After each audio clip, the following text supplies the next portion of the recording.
Bekerja di sebuah perusahaan kayu tidaklah mudah. Aku mengakui hal tersebut. Dibutuhkan fisik yang kuat dan benar-benar berkonsentrasi saat bekerja. Apalagi kalau masuk malam. Kami harus bertarung dengan hembusan angin kencang dari laut dan melawan kantuk yang luar biasa. Aku menjadi karyawan di perusahaan itu awal tahun 2015 lalu. Perusahaan yang berdiri megah dan tidak jauh dari pantai.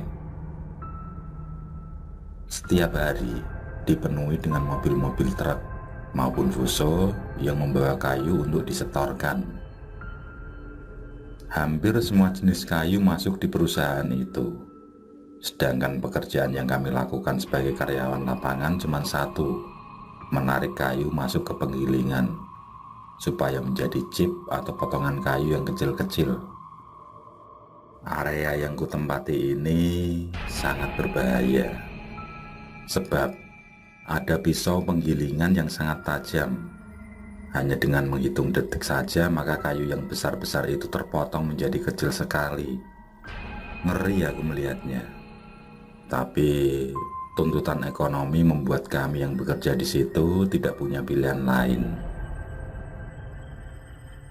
Di sana dalam satu grup ada 14 orang yang bekerja dalam satu lin mesin. Setiap 2 orang melayani satu mesin, mulai dari pengupasan sampai masuk ke penggilingan. Semuanya dikerjakan secara bertahap. Kalau datang kayu yang lunak, biasanya kami sangat santai dalam bekerja. Kayu itu akan cepat terpotong menjadi bagian kecil-kecil, sehingga kami bisa istirahat dan bisa tidur sampai 2 jam.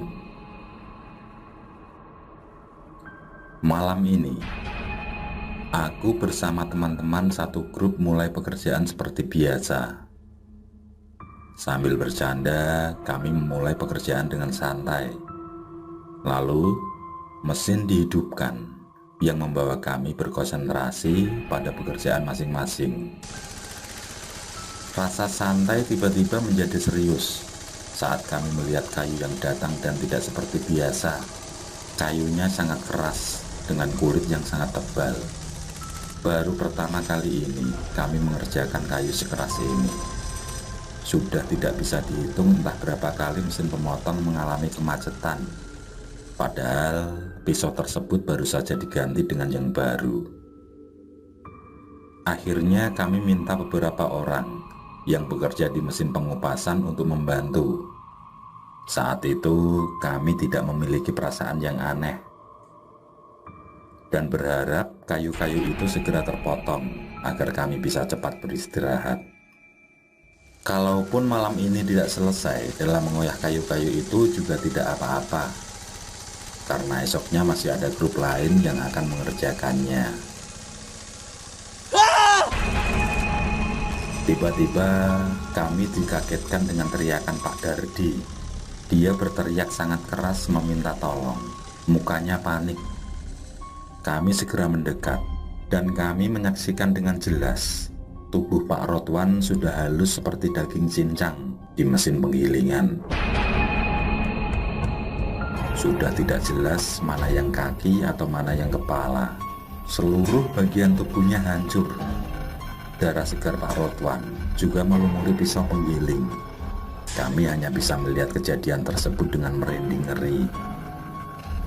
Pak Dardi dengan HT-nya menghubungi kantor, dan tidak beberapa lama datanglah Pak Serpo, orang kantor yang bertugas malam ini. Pak Serpo juga merasa ngeri atas apa yang terjadi.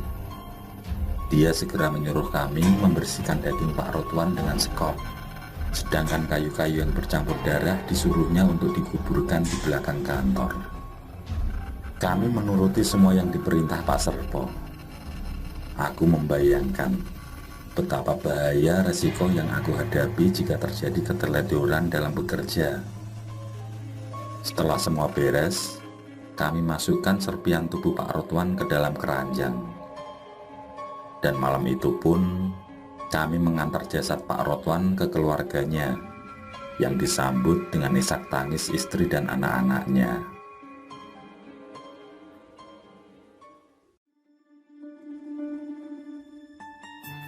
Sampai beberapa hari kejadian itu menjadi buah bibir semua karyawan di perusahaan kayu itu. Dari level atas sampai yang bawah seperti kami. Perusahaan pun mendapat peringatan keras dari pemerintah kota. Garis besar dari peringatan itu adalah jika nantinya ada kejadian serupa lagi, maka perusahaan akan ditutup dengan paksa. Pagi ini kami bekerja seperti biasa. Saat istirahat, kami mendengarkan cerita Pak Dardi yang saat kejadian itu mendampingi Pak Rodwan. Pak Rodwan kala itu jatuh terpeleset ketika berusaha memasukkan kayu ke penggilingan. Tapi naas, dirinya yang memaksakan diri mengangkat kayu itu sendirian, malah ikut masuk ke penggilingan. Aku berusaha menolongnya, tapi takdir berkata lain. Pak Rodwan terlalu cepat berputar di mesin tersebut. Tulangnya berbunyi seperti kayu sengon saat masuk di penggilingan. Kretak, kretak, kretak, hingga terjadilah seperti apa yang kalian lihat. Pak Dardi bercerita dengan gemetar. Dia masih ngeri membayangkan kejadian itu. Apalagi dia menyaksikan di depan mata hancurnya jasad Pak Rodwan.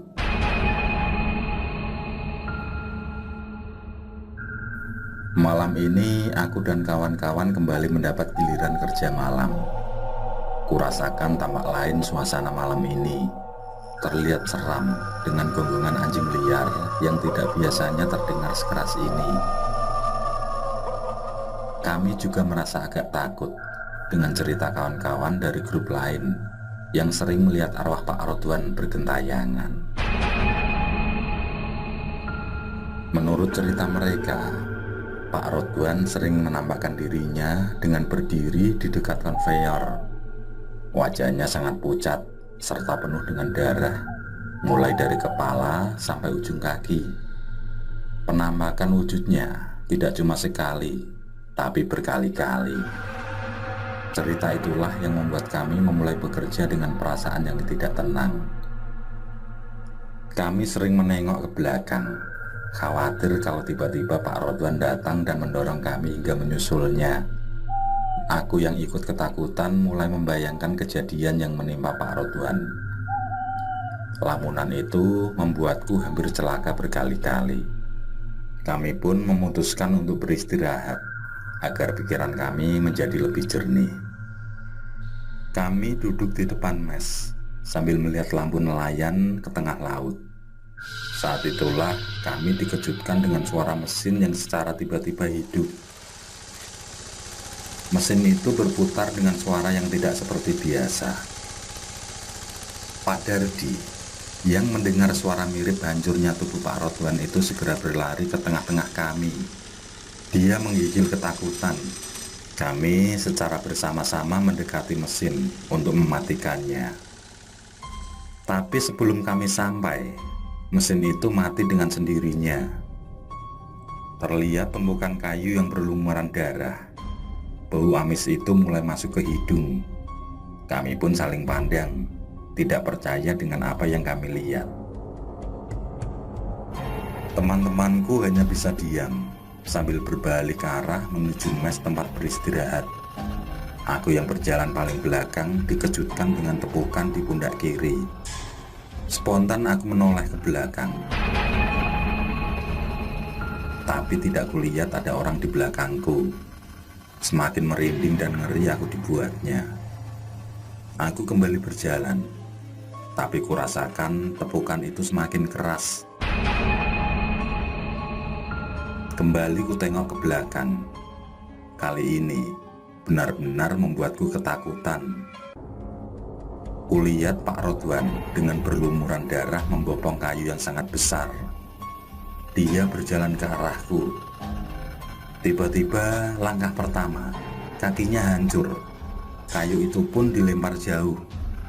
Namun anehnya tidak terdengar ada suara kayu terjatuh. Kemudian diikuti perutnya yang hancur, terus ke atas sampai kepalanya yang hancur. Dalam beberapa detik, semua bagian tubuhnya kembali menyatu dengan darah yang mengalir dari mulutnya yang tiada henti. Ikutlah denganku. Pak Rodwan berkata sangat jelas di telingaku. Dia mendekati dan menggandeng tanganku. Aku yang mencoba berteriak, tapi suaraku tidak mampu keluar dari mulut. Aku hanya memandang teman-teman yang terus berjalan, dan tidak ada satupun yang peduli dengan keberadaanku. Ikutlah denganku. Aku mencoba terus berteriak memanggil teman-temanku, tapi semua yang kulakukan sia-sia. Pak Rodwan terus menarikku. Aku merasakan basah di tanganku. Tarikan tangannya yang begitu kuat menyeretku hingga dekat dengan mesin penggilingan. Dia menatapku dengan tetesan darah yang menghalangi pandangannya. Dengan suara yang berat, seperti berbisik, aku berkata dengan gugup, "Lepaskan, Pak, lepaskan aku."